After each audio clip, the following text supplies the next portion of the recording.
Salut mes petits poissons anges. Et oui, vous et moi, on est inséparables. Un peu comme cette espèce de poisson, vous voyez. D'ailleurs, vous ne verrez jamais un poisson ange tout seul. Non, ils se baladent toujours à deux. Et ils n'ont d'ailleurs qu'un seul unique partenaire dans leur vie. Oh, ils sont trop mignons.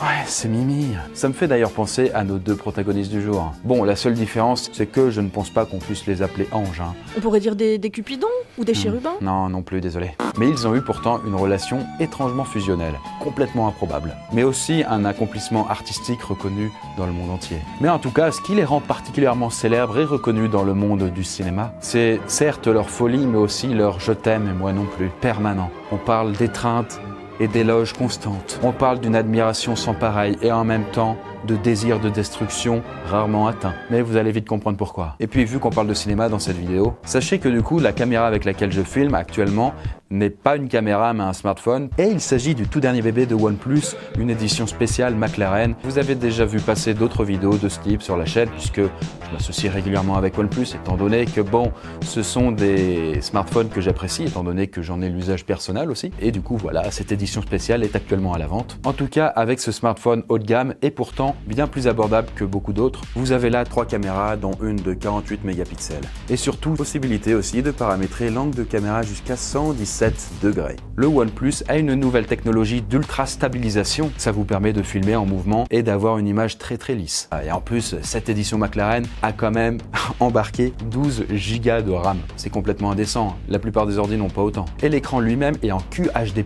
Autrement dit, c'est l'HD amélioré. Sans compter que le tout est en 90 images par seconde. Donc c'est extrêmement fluide et très agréable à pouvoir naviguer sur ce téléphone. En bref, tout est à votre portée avec ce nouveau OnePlus. Ça va, j'en fais pas trop? Non, c'est bon. Revenons à nos moutons. En revenant sur mon appareil photo plus classique, puisque je vais vous raconter dans cette vidéo l'histoire d'une amitié chaotique, effrayante, mais aussi et surtout fascinante. Il y aura des histoires de tournage hallucinantes et quasiment mortelles, des menaces qui font froid dans le dos et pas mal de drama. Faisons ainsi place aux deux Goliaths qui ont marqué le cinéma et la culture allemande, le réalisateur Werner Herzog et l'acteur Klaus Kinski.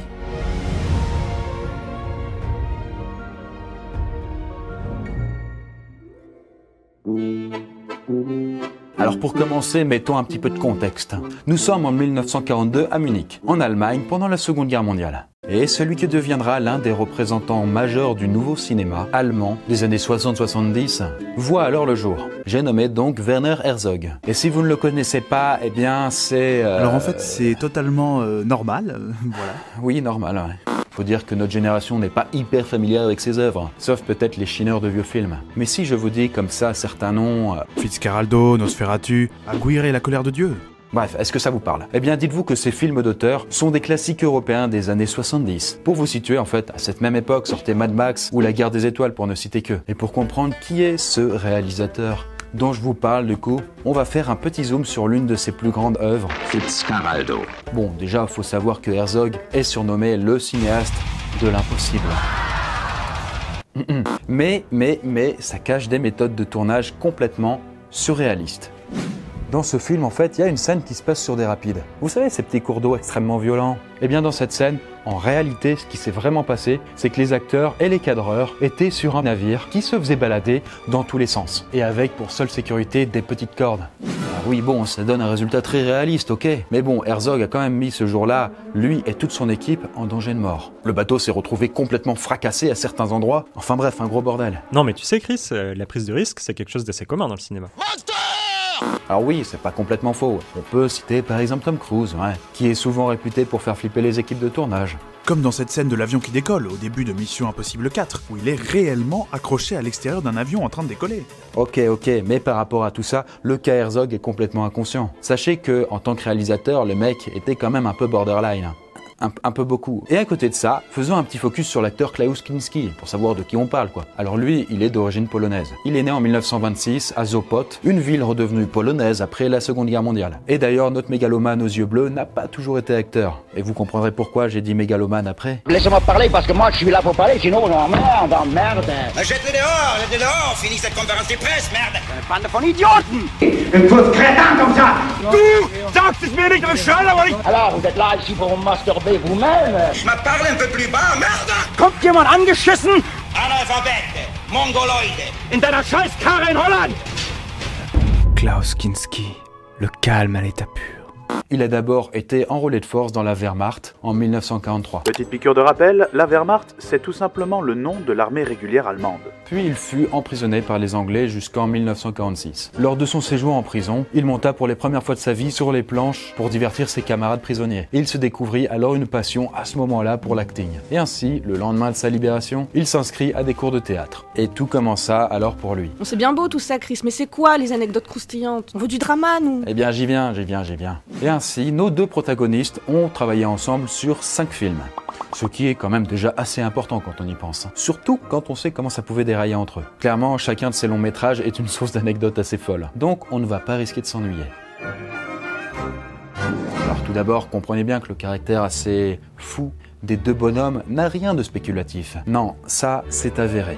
T'as des exemples ou pas parce qu'on va quand même pas te croire sur parole. J'y venais, hein, t'inquiète pas. Par exemple, dans le documentaire appelé Mon ennemi intime, sorti en 1999, Herzog raconte son histoire avec Kinski. Et il parle ainsi de ses premiers souvenirs avec l'acteur, qui en fait remontent à bien avant leur première collaboration professionnelle. Les deux bonhommes ont vécu ensemble dans une sorte de foyer avec quelques autres personnes. Et Herzog, qui avait alors 12 ans, raconte qu'un jour, Kinski s'était enfermé dans la salle de bain pendant 48 heures sans interruption. Et quand il en était sorti, eh bien, tout était ravagé dans la pièce. En fait, il avait littéralement pété un plomb. Dans un autre temps, après une représentation théâtrale de Klaus, un critique était invité à dîner chez eux. Ce dernier leur dit alors qu'il écrira dans le journal que Kinski avait été remarquable et très bon ce soir-là. Mais l'acteur ne le prit pas sur ce ton-là et il se leva alors de table et hurla d'un coup « Je n'étais pas remarquable, j'étais excellent, prodigieux !» Voilà, vous comprenez peut-être un peu mieux pourquoi le mec se croyait mégalo. Mais bref, toujours est-il que, des années plus tard, après que Herzog soit devenu réalisateur, il ne tarda pas à appeler Kinski pour jouer dans l'un de ses films. Et c'est là que ça a commencé à partir en sucette. En fait, leur première collaboration s'est faite en 1972, sur le fameux film Aguirre, la colère de Dieu. Ah les gars, ils ont transpiré, hein. Et d'ailleurs, ce film a été tourné au beau milieu de la forêt amazonienne. Et bref, outre les galères de tournage, dû aux méthodes démentes de Herzog, et à l'Amazonie qui n'est clairement pas un terrain facile pour tourner, Kinski n'a pas aidé à faire régner une bonne ambiance. Pour vous dire, pendant un jour de tournage, dans un élan de colère, hein, on peut le dire, Kinski a pris une des épées qui servait d'accessoire pour le film et a fracassé la tête de l'un des figurants avec. Ce dernier garde d'ailleurs encore aujourd'hui la cicatrice de cet acte de folie. Et bah, heureusement qu'il avait un casque, hein. Et pourquoi Kinski l'a frappé? Eh ben, excellente question. En fait, selon lui, c'est parce qu'il trouvait à ce moment-là que les figurants étaient peut-être un peu trop distrait. Enfin, pour ajouter une petite couche d'anxiété à tout le monde, pendant le tournage du film, Kinski portait toujours une arme sur lui. Ce qui n'a d'ailleurs rien de rassurant quand on connaît son caractère un peu impulsif. Crétin! Crétin! Vraiment crétin! Et d'ailleurs, dans son documentaire, Herzog se demandait à voix haute comment il pouvait supporter un tel acteur. Voilà, plutôt sensé comme réaction, vous trouvez pas? Mais bon, ils ont malgré tout continué à travailler ensemble. Pour le meilleur et pour le pire. D'ailleurs, les deux hommes ont dès le premier film tissé un lien très fort. Peut-être même d'ailleurs trop fort. À tel point que, un jour, Kinski se permit de demander à Herzog de renvoyer une partie de l'équipe. Pour des raisons d'ailleurs, pas très claires. Wir brauchen einen Fotografen! Du coup, il pète un boulard. Et vous, imaginez-vous 2 secondes, vous êtes à la place du réal, et puis il y a votre acteur fétiche qui arrive et qui vous dit, enfin, qui vous aboie au visage. Du Fressenkrieger? Das werden wir erleben. Das c'est ein Geisteskranker. Bon, là-dessus, il faut quand même que la raison soit légitime, parce que bon, on est en pleine forêt amazonienne, et renvoyer des gens, c'est compliqué. Et du coup, Herzog lui a tout simplement dit non. Non, ils vont rester là. Et du coup, ça n'a pas plu du tout, mais alors pas du tout à Kinski. Il piqua alors une grosse colère et menaça de quitter le tournage. Et là-dessus, vous, en tant que réal, quelle serait votre réaction? Comment calmer Kinski quand il est en colère? Lui promettre du chocolat? Tenter de le raisonner avec des arguments? Menacer de cribler son corps de balle avant de se suicider? Faire comme s'il n'était pas là? Eh bien, la bonne réponse est la C, bien entendu. Évidemment, évidemment. En fait, Herzog l'a regardé droit dans les yeux et lui a répondu, le plus sérieusement au monde. Si tu t'en vas, je vais chercher mon arme, et avant même d'avoir atteint le prochain coude du fleuve, t'auras 8 balles dans la tête, et la 9e sera pour moi. Voilà, la putain de bonne ambiance, quoi. Et sur ça, tout naturellement, la réaction de Kinski fut de crier Que l'on appelle la police!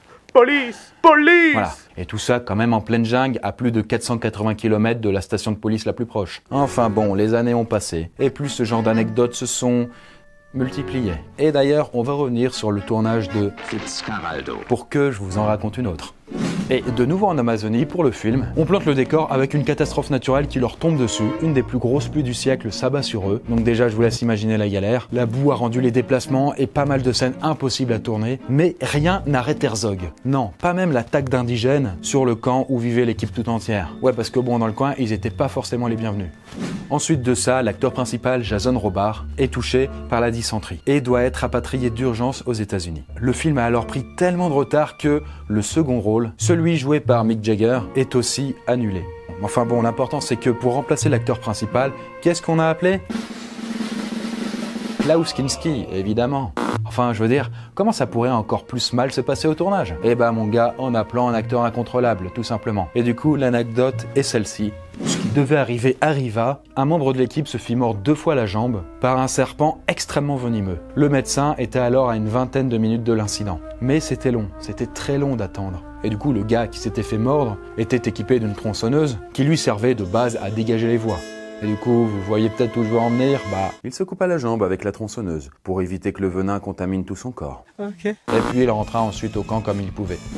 L'attention était donc totalement portée sur un membre de l'équipe qui n'était pas Kinski, hein, évidemment. Lui, il avait toujours ses 2 jambes. Mais par contre, son ego, là, il avait été un petit peu égratigné. Le cher acteur se décide alors de monter dans l'une des tours et se met alors à hurler à tout le monde. Vous n'êtes qu'une bande de merde incompétente, incapable de travailler correctement, un ramassis de crétins, tous plus finis les uns que les autres. Enfin bref, un vrai plaisir. Et ce n'était d'ailleurs pas du tout des reproches en rapport avec l'accident, non. Ça, apparemment, ils s'en foutaient. Non, c'était apparemment avec d'autres choses, comme par exemple des tentes mal dressées, des boissons qui n'étaient pas à son goût, etc., etc. Enfin, pour ainsi dire, imaginez que tout ça soit allé suffisamment loin pour que Herzog considère sérieusement la proposition des indigènes, qui était tout simplement d'assassiner Kinski.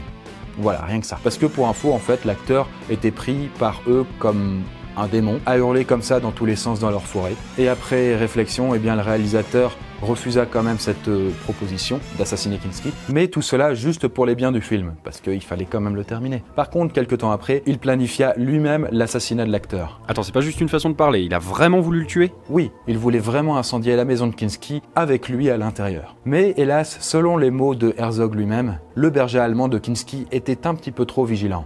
Il ne l'a donc pas fait. Mais bon, malgré ces tensions hors du commun, il semblerait qu'ils s'aimaient profondément. Alors bon, rien de physique là-dedans, mais ils ont plusieurs fois affirmé se compléter et avoir besoin de l'un de l'autre dans leur vie.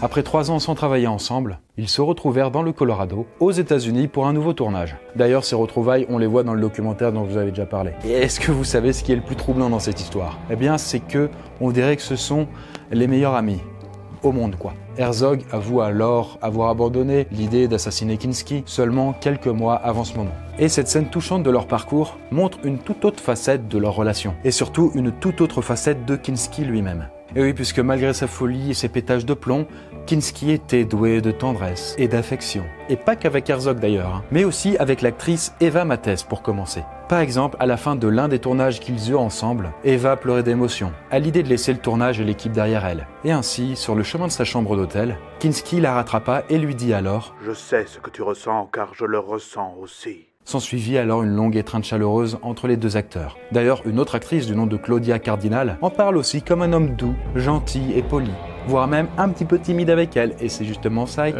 T'es sûr qu'on parle bien de la même personne, là? C'est pas évident à croire. Avec ce que je vous ai dit au début de la vidéo, ça colle pas trop avec le personnage. Et ce qui rend d'ailleurs cette attitude encore plus invraisemblable chez Kinski, c'est une révélation choc que l'une de ses filles a faite à son sujet. En effet, Paula Kinski, une des 3 filles de Klaus Kinski, a écrit dans son livre, publié en 2013 et intitulé La bouche des enfants, que son père l'avait violée de ses 5 ans jusqu'à ses 19 ans. Peu de temps après, son autre fille, Nastasia, avoue avoir elle aussi été touchée par son père et avoir été plusieurs fois terrifiée par ses crises de colère.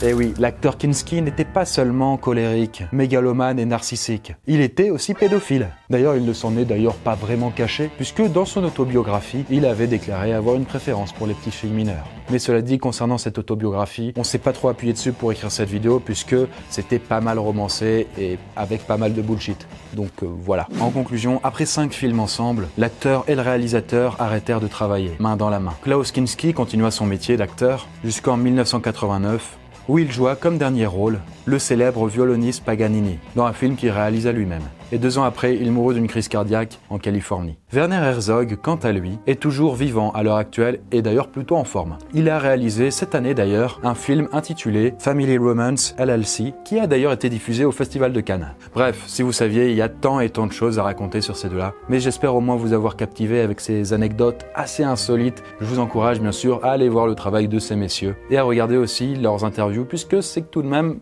assez fascinant. Et avant de vous laisser, on revient d'ailleurs sur cette caméra filmée avec le OnePlus édition McLaren. Je précise aussi que les versions 7T et 7T Pro sont disponibles à la vente. Et le truc sympa, c'est qu'ils ont les mêmes attributs photo que celui-là. Et l'écran monte lui aussi à 90 images secondes. Donc n'hésitez pas à vous faire plaisir. Vous pouvez avoir un super smartphone pour un prix beaucoup plus abordable. Bref, pour terminer, n'hésitez pas à me dire en commentaire si les artistes qu'on a vus aujourd'hui vous parlent, vous disent quelque chose quoi. Mais risquera-t-on de s'en souvenir pour leur art, leur technique et leur vision artistique? Ou au contraire, on s'en souviendra plus pour leur folie. Je vous laisse méditer là-dessus et sur ce, je vous dis à très bientôt la poiscaille. Alors, vous êtes là ici pour vous masturber vous-même? Crétin, vraiment crétin. Moi, j'ai fait une fatigue et venir ici, tu comprends? Je me parle un peu plus bas, merde!